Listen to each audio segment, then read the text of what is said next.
Polisi masih mendalami penyelidikan terhadap kasus pembunuhan anak politisi PKS di kota Cilegon, Banten. Polisi membantah kesulitan mengungkap kasus ini lantaran kondisi CCTV rumah yang rusak.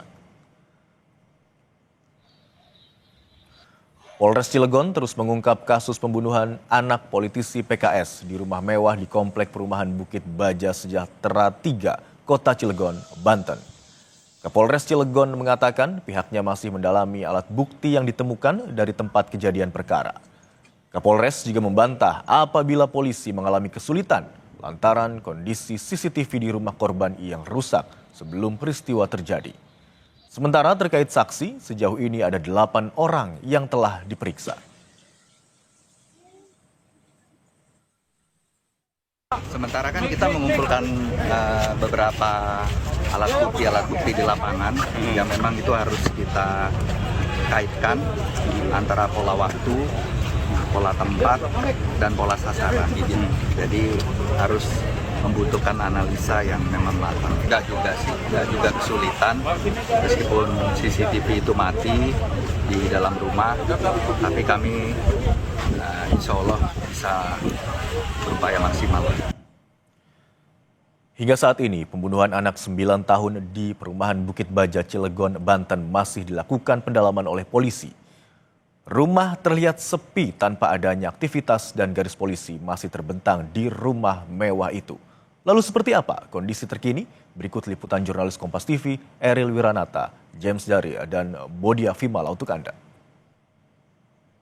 Ya saudara, hingga hari ini polisi masih memburu pelaku dari pembunuhan yang terjadi di perumahan Bukit Baja Sejahtera 3 terhadap anak umur 9 tahun.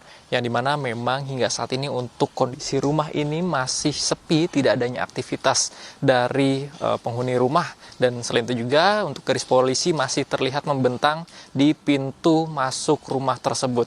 Dan selain itu bahwa memang jika kita melihat untuk dari akses ini memiliki satu akses saja dan untuk pintu memiliki 2 pintu baik dari akses masuk ataupun keluar. Dan sempat saat saya melihat rumah tersebut terdapat adanya beberapa CCTV, namun memang informasi yang kami dapatkan dari polisi bahwa CCTV tersebut tidak berfungsi dan ini menjadi salah satu kendala terkait dengan pengungkapan pelaku pembunuhan anak 9 tahun tersebut.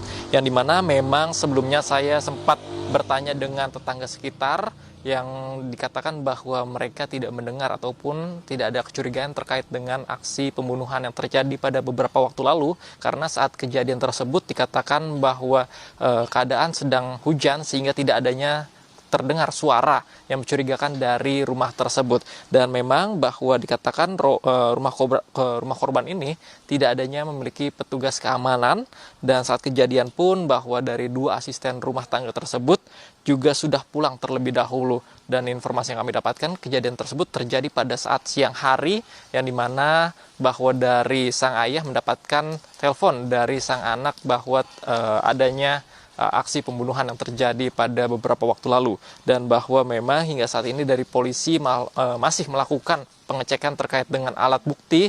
Dan selain itu juga bahwa sudah diperiksa setidaknya ada 8 orang saksi hingga saat ini. Di antaranya adalah dari orang tua korban, lalu kemudian juga ada 2 asisten rumah tangga yang diperiksa untuk melakukan pendalaman terkait dengan pelaku pembunuhan bocah 9 tahun tersebut. Yang dimana bahwa dari dikatakan dari warga sekitar pun mengenal bahwa anak tersebut dikenal dengan ramah dan sopan. Dan selain itu juga bahwa dikatakan bahwa alat bukti di lapangan ini sudah diamankan polisi untuk melakukan pendalaman untuk mengungkapkan dari pelaku pembunuhan bocah di Cilegon ini. Yang dimana memang ini masih dilakukan analisis lebih dalam untuk menentukan ataupun memburu dari pelaku pembunuhan ini. Yang dimana memang bahwa sebelumnya dari anak 9 tahun tersebut dibawa ke rumah sakit namun dinyatakan sudah meninggal. Dan hingga saat ini polisi masih melakukan pemburuan untuk terkait dengan menentukan pelaku pembunuh bocah 9 tahun yang berada di Cilegon. Eril Wiranata, James, Kompas TV, Cilegon.